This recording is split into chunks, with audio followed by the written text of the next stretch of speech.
출애굽기를 읽다 보면 가장 황당하고 또 가장 충격적이고 가장 이해할 수 없는 사건이 하나 나옵니다.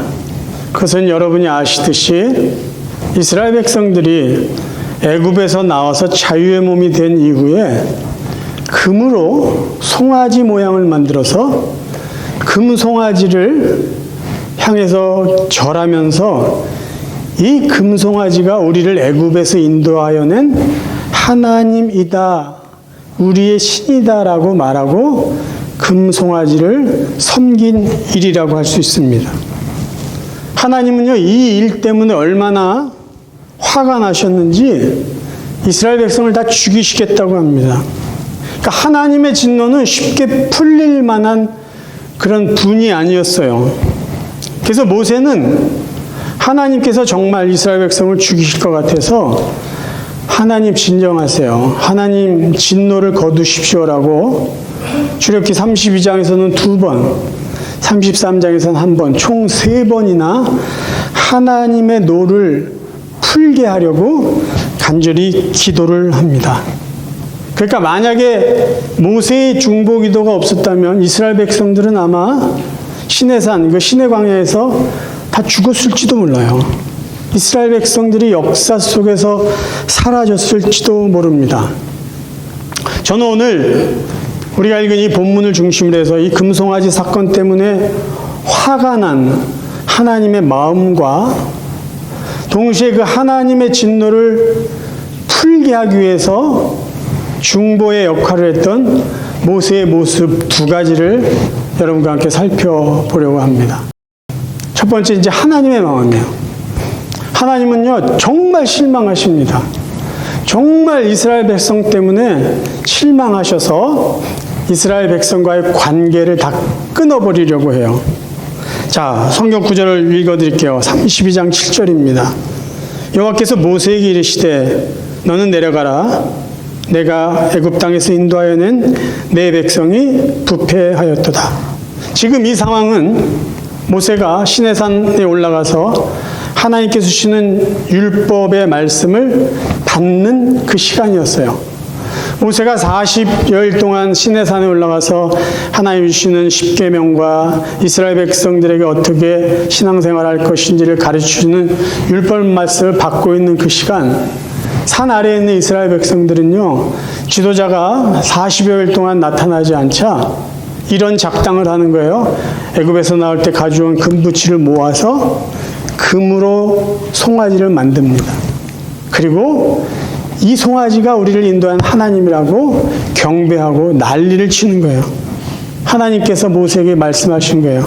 야, 빨리 내려가라. 내려가라. 근데 문장을 보십시오. 내 백성이라 그래요. 그러니까 너의 백성이 부패하였다. 네가 애굽 땅에서 인도하여낸 너의 백성이 부패하였다라고 말합니다. 근데 이 표현은 하나님이 쓰셨던 표현이 아니에요. 하나님은 평소에요, 이스라엘 백성을 내 백성, 나의 백성이라고 항상 말했습니다. 몇 구절만 읽어드릴게요. 출애굽기 3장 7절 여호와께서 이르시되 내가 애굽에 있는 내 백성의 고통을 분명히 보고 그들의 감독자로 말미암아 부르짖음을 듣고 그 근심을 알고 3장 10절 이제 내가 너를 바로에게 보내어 너에게 내 백성 이스라엘 자손을 애굽에서 인도하여 내게 하리라. 6장 7절 너희를 내 백성으로 삼고 나는 너희의 하나님이 되리니. 굉장히 중요한 언약의 말씀이에요. 하나님께서 이스라엘 백성을 내 백성으로 삼으셨다는 거예요. 나는 너희의 하나님이 되었다. 이 관계를 맺은 것을 분명히 보여주세요. 하나님 이스라엘 백성을 자기의 백성으로 삼으셨어요. 내 백성이 아프기 때문에 내 백성의 그 고통을 건져주시기 위해서 지도자 모세를 보내고 그를 통해서 종살이하고 있는 하나님의 백성을 구원해 내셨습니다.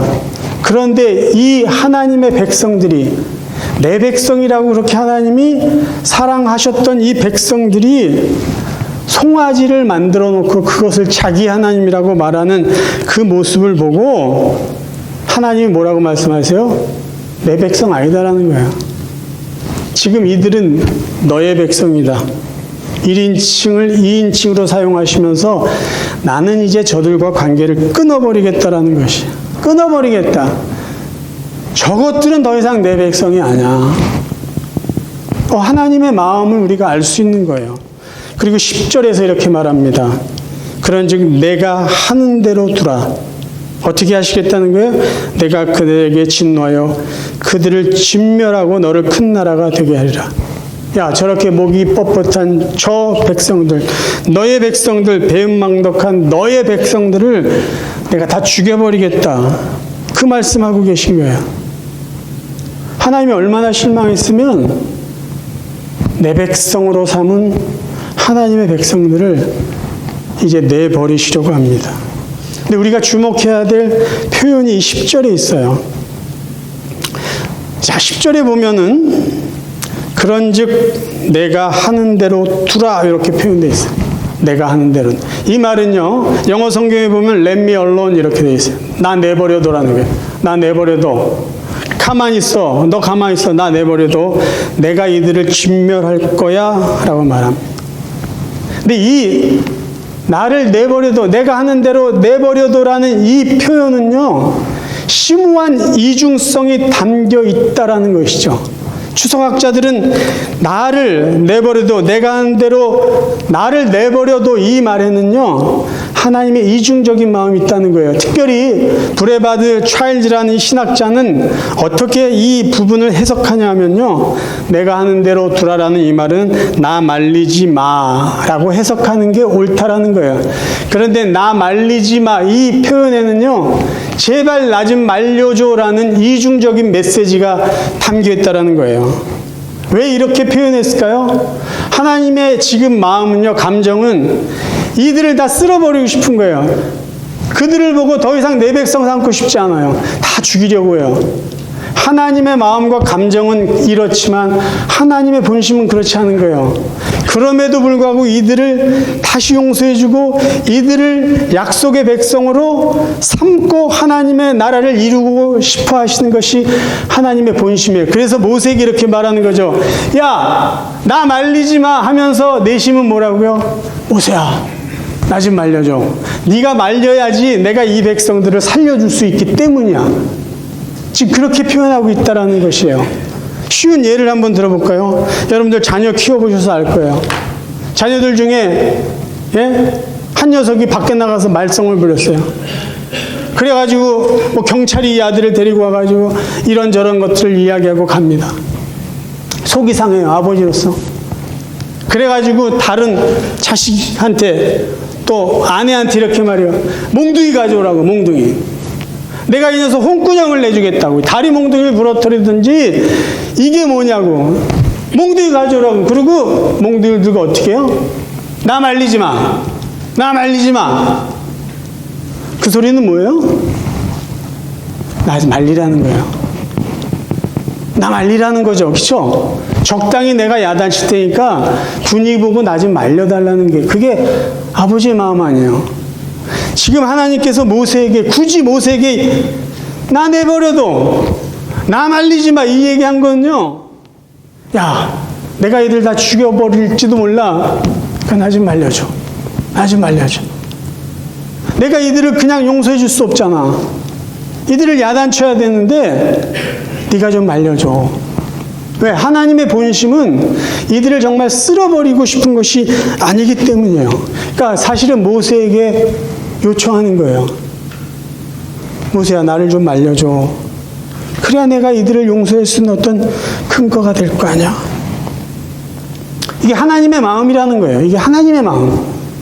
야단을 치시지만 그래도 내칠 수 없고 이들이 밉지만 이들을 끝까지 붙잡고 가셔야 되는 하나님의 신실하신 사랑, 그 마음이 여기 담겨 있다는 것이죠.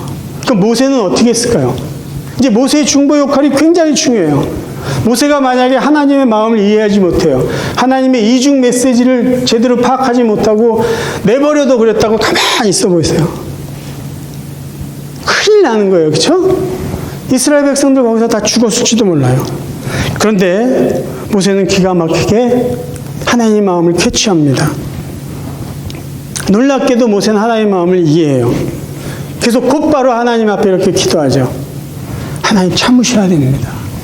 하나님 노를 푸셔야 됩니다. 하나님 진정하셔야 됩니다.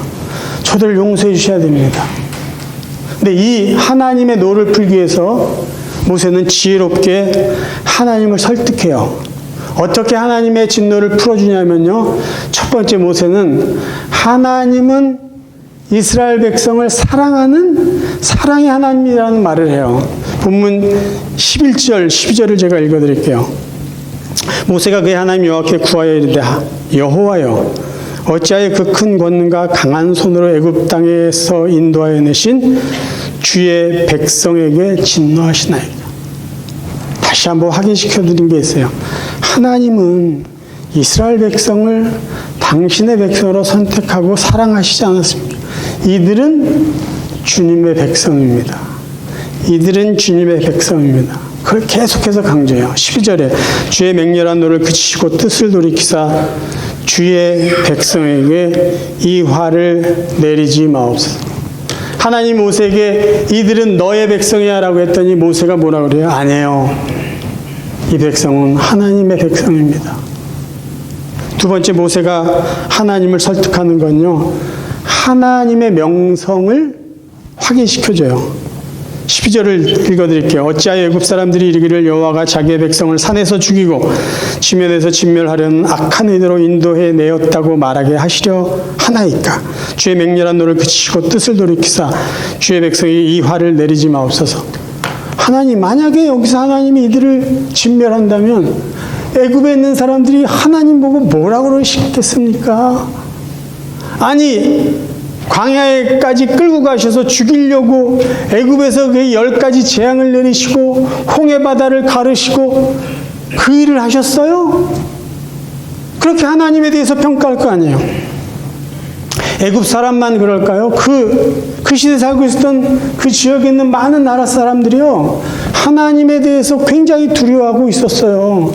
야, 저 하나님이라는 신은 살아있는 신이구나. 정말로 자기 백성을 사랑하는 능력 있는 하나님이구나. 주위에 있는 사람들이 거의 다 알고 있었단 말이에요. 그 부분을 모세가 지금 다시 하나님께 확인시켜 드리는 거예요. 여기서 죽이시다뇨. 무슨 소리를 들으시려고 그러십니까? 제발 화를 내리지 마십시오. 마지막으로요, 굉장히 중요한, 하나님에 대한 중요한 요소를 모세가 말해요. 하나님의 신실하심에 대한 말을 합니다. 13절 읽어드릴게요. 주의 종 아브라함과 이삭과 이스라엘을 기억하소서. 이스라엘은 야곱이죠. 주께서 그들을 위하여 주를 가리켜 맹세하여 이르시기를 내가 너희의 자손을 하늘의 별처럼 많게 하고 내가 허락한 이 온 땅을 너희의 자손에게 주어 영원한 기업이 되게 하리라 하셨나이다. 하나님 약속하셨잖아요. 아브라함에게도 약속하시고 이삭에게도 야곱에게도 약속하셨잖아요. 후손을 축복하시고 후손에게 땅을 주시겠다고. 근데 그 약속을 안 지실 겁니까? 하나님은 신실하신 분 아니에요. 약속하신 건 지키실 수밖에 없는 하나님인데 여기서 진노하시고 이 백성을 멸하시면요, 하나님의 신실하심이 다 깨어집니다. 여호와 하나님이 드디어 노를 그치십니다. 여호와께서 뜻을 돌이키사 말씀하신 화를 그 백성에게 내리지 아니하시니라. 자, 이 다음에 모세가 한 일이 있어요. 노를 그친 하나님을 대신해서 이제 이스라엘 백성을 심판합니다. 이스라엘 백성의 죄를 모세가 정죄해요. 그들에게 벌을 내립니다. 우리가 읽지 않았지만 32장 19절에 보면요, 모세가 흥분해가지고 하나님이 십계명을 새겨준 그 돌판을 집어 던져요. 그리고 20절에 보면은 그들이 하나님 백성 금송아지를 불살라가지고 가루를 만들어서 물에 뿌려서 맛있게 해요. 28절에 보면은요, 레위 자손들을 시켜서 우상을 섬긴 3,000명을 다 죽입니다. 그럼 이 모습을 보면, 아니, 하나님이 아무렇지도 않고 하나님이 진노하시지 않고 하나님이 진정을 했는데 왜 자기가 설쳐, 이렇게 이야기할 수 있잖아요. 하나님은 화를 푸셨는데 왜 모세가 흥분해가지고 그들을 죽이고 난리를 쳐, 이렇게 우리가 해석할 수 있잖아요. 월권행위 아닌가 할 수 있어요. 근데 여기서 우리가 확인할 수 있는 것은요, 하나님 이스라엘 백성이 죄가 얼마나 큰지를 알기를 원하세요. 그리고 그들의 죄에 대한 대가를 지불하기를 원하신다는 거죠. 모세는 그 하나님 마음을 알았어요. 그래서 너희들이 한 죄가 뭔지를, 그리고 너희들의 지은 죄에 대한 대가를 지불하라고 그들을 하나님을 대신해서 모세가 심판했다라는 것이죠. 특히 20절에 보면은요, 모세가 그들이 만든 송아지를 가져다가 불살라 부숴 가루를 만들어 물에 뿌려 이스라엘 자손에게 마시게 아니라, 이런 표현이 있는데요. 이것은 사실은 그 시대의 전형적인 어떤 행위입니다. 그들은요, 그 시대 사람들은요, 나라끼리 싸울 때 신들의 이름으로 전쟁을 해요. 그러니까 이게 무슨 말이냐면 자기들이 섬기는 신의 이름을 걸고 싸워요. 그럼 이쪽하고 저쪽하고 싸우다가 이쪽 편이 이겼어요. 그럼 이 진 나라의 신은 무기력한 신이에요. 우리 이긴 나라의 신이 더 강한 신이에요. 그래서 진 나라 사람들이 섬긴 신을 불살라가지고요, 가루를 만들어서 물에 뿌려서 마시게 합니다. 그 의미는 뭐냐면 너희들의 신은 이제 존재 가치도 없어. 다 사라진 거야. 우리 신을 섬겨야 돼. 그런 거죠. 그러니까 지금 모세가 이렇게 금송아지를 불살라서 가루를 만들어 물에 뿌려서 마시게 한 거는 이제 너희들 안에는 우상이 없다. 이 우상은 있을 수 없다. 금송아지는 아무것도 아니다라는 것을 다 멸절시켰다라는 것을 상징적으로 보여주는 행위입니다. 그리고 모세는 레위 지파, 레위 사람들을 시켜서 우상 섬긴 3,000명을 죽이죠. 그들이 지은 죄에 대한 대가를 지불하게 합니다. 그리고 가장 중요한 일을 이제 해요. 모세는 하나님의 용서를 구합니다. 30절부터 제가 읽어드릴게요. 이튿날 모세가 백성에게 이르되 너희가 큰 죄를 범하였도다. 내가 이제 여호와께로 올라가노니 혹 너희를 위하여 속죄가 될까 하노라 하고, 백성에게 이렇게 말하고 하나님께 나아가서 이렇게 기도합니다. 모세가 여호와께로 다시 나아가 여짜오되 슬프도소이다. 이 백성이 자기들을 위하여 금신을 만들어 싸우니 큰 죄를 범하였나이다. 그러나 이제 그들의 죄를 사하시옵소서. 그렇지 아니하시면 원컨대 주께서 기록하신 책에서 내 이름을 지워버려 주옵소서. 자, 모세는 왜 하나님 앞에 이스라엘 백성들의 죄를 용서해달라고 기도했을까요? 용서의 권한은 하나님께 있기 때문입니다. 자기가 하나님을 대신해서 이스라엘 백성들의 죄에 대한 어떤 대가를 지불하게 했을지라도, 자기가 중보자의 역할을 했을지라도 하나님께 지은 그들의 죄는 누가 용서해 주셔야 용서받을 수 있냐? 하나님이 용서하실 때 그들이 비로소 용서받을 수 있기 때문이에요. 모세는 이것을 정확히 알았어요. 자기가 그들을 하나님 앞에 기도해가지고 그들을 살려줬다고 내가 그들을 마음대로 용서해 줄 수 있다? 그건 아니죠. 하나님께 지은 죄는 하나님께 용서를 받아야 된다는 것을 모세는 정확하게 알고 있었어요. 그래서 그들이 잘못한 것에 대해서 모세가 지도자로서 책망은 했지만 그들이 하나님께 지은 죄는 하나님만이 용서해 줄 수 있다는 걸 알고 하나님 앞에 나아가서 그들의 죄를 용서해 달라고 기도했던 것입니다. 하나님은 모세의 기도를 들어주셨어요.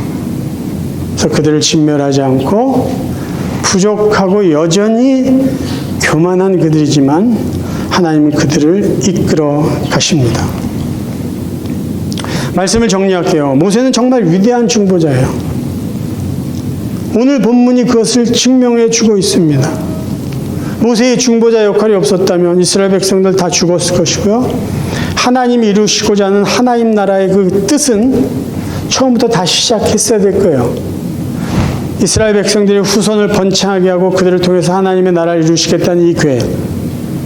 그 계획을 이루시기 위해서 이스라엘 백성들을 애굽에서 400년 동안 번성할 수 있는 기회를 주신 거예요. 근데 지금 그들을 다 없앴다면은 하나님이 또 수백 년의 시간을 기다렸어야만 했을 것이에요. 근데 모세의 중보 역할 때문에 하나님의 뜻은 계속해서 이루어질 수 있었다라는 것이죠. 그런데 성경을 우리가 계속 읽어보면 마음 아픈 일이 있습니다. 세월이 지나면서 이스라엘 백성이 하나님을 그냥 제대로 섬겼으면 문제가 없을 텐데 이스라엘 백성은 하나님을 또 배반합니다. 하나님을 또 저버립니다. 하나님이 그렇게 싫어하는 우상을 또 만들어서 섬깁니다. 하나님의 마음을 그렇게 아프게 해요. 그래서 하나님께서요, 이 출애굽 사건 이후에 오랜 세월이 흐른 뒤에 여전히 죄짓고 있는 그들을 향해서 하나님이 이렇게 말씀하세요. 예레미야 선지자에게 하신 말씀이에요. 여호와께서 내게 이르시되 모세와 사무엘이 내 앞에 섰다 할지라도 내 마음은 이 백성을 향할 수 없나니 그들을 내 앞에서 쫓아내 보내라. 예레미야에게 뭐라고 말씀하시냐면요, 이제는 모세가 나타나서 기도해도 내가 안 들어줄 거야. 사무엘이 나타나서 나에게 기도해도 나 안 들어줄 거야. 얘네들은 더 이상 구제불능이야. 나는 이들을 더 이상 용서할 수 없어 라고 말씀하세요. 그러면 하나님이 모세가 나타나도 사무엘이 나타나도 죄인들의 죄를 용서해 주지 않고 하나님의 진노를 내리시겠다고 하셨는데 누가 이 하나님의 진노를 누그러뜨릴 수 있습니까? 누가 죄인을 멸망의 자리에서 구해낼 수 있는 그 중보자 역할을 할 수 있겠습니까? 구약의 질문은 신약의 답이 있어요. 하나님은 모세보다 더 위대한, 모세보다 더 완전한 중보자를 이 땅에 보내세요. 누구죠? 예수 그리스도예요. 하나님의 아들, 하나님 자신을 이 세상에 보냅니다. 모세는 하나님 나라의 일꾼에 불과했는데요, 예수님은 하나님의 아들이에요. 하나님은 하나님 자신, 하나님의 아들을 이 세상의 죄인을 위한 중보자로 세우세요. 그리고 하나님의 진노를 없던 것으로 하시지 않고요, 하나님의 진노, 더 이상 내가 이 백성들을 그냥 용서할 수 없다는 거죠. 내가 진노하겠다, 그 말씀이에요. 이 하나님의 진노를요, 예수 그리스도에게 그냥 내리십니다. 하나님의 용서는 값싼 용서가 아니에요. 중보자 예수 그리스도를 세워서 저와 여러분이 받아야 될, 용서받을 수 없는 그 저주, 그 멸망, 그 진노를 예수님에게 다 내리신 거예요. 그래서 예수님이요, 우리 대신해서 십자가에서 못 박혀서 피 흘려서 죽으신 거예요. 그분의 죽으심이 있었기 때문에 하나님의 진노가 그분에게 내렸기 때문에 더 이상 저와 여러분에게는 하나님의 진노가 임할 길이 없어요. 다 용서받았기 때문이에요. 하나님은요, 말씀하셨잖아요. 하나님의 마음이 죄인에게 더 이상 향할 수 없어요. 더 이상 용서가 없어요. 진노할 수밖에 없어요. 근데 그 진노를 하나님은 저와 여러분 같은 죄인에게 내리시지 않고 하나님의 아들 예수 그리스도에게 내리셨어요. 퍼부으셨어요. 죽이셨어요. 그리고 우리의 죄를 용서해 주셨습니다. 그리고 그 완전한 중보자 예수 그리스도를 통해서 하나님께로 나아갈 수 있는 유일한 길을 허락해 주셨어요. 그게 바로 예수님이 말씀하신 이 진리의 말씀입니다. 예수께서 이르시되 내가 곧 길이요 진리요 생명이니 나로 말미암지 않고는 아버지께로 올 자가 없다. 아버지께로 나아갈 자가 없다. 오직 예수 그리스도 십자가의 은혜, 그것만이 우리가 하나님께 죄 용서받고 구원에 이르는 길이다 라고 예수님이 선포하십니다. 저와 여러분은 이런 은혜를 받은 사람이에요. 값싼 은혜 받은 사람들이 아니에요.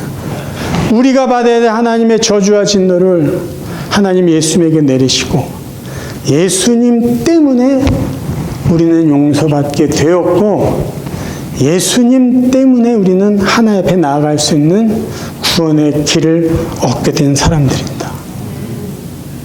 사랑하는 성도 여러분, 이 은혜를 다시 한번 기억하시고요.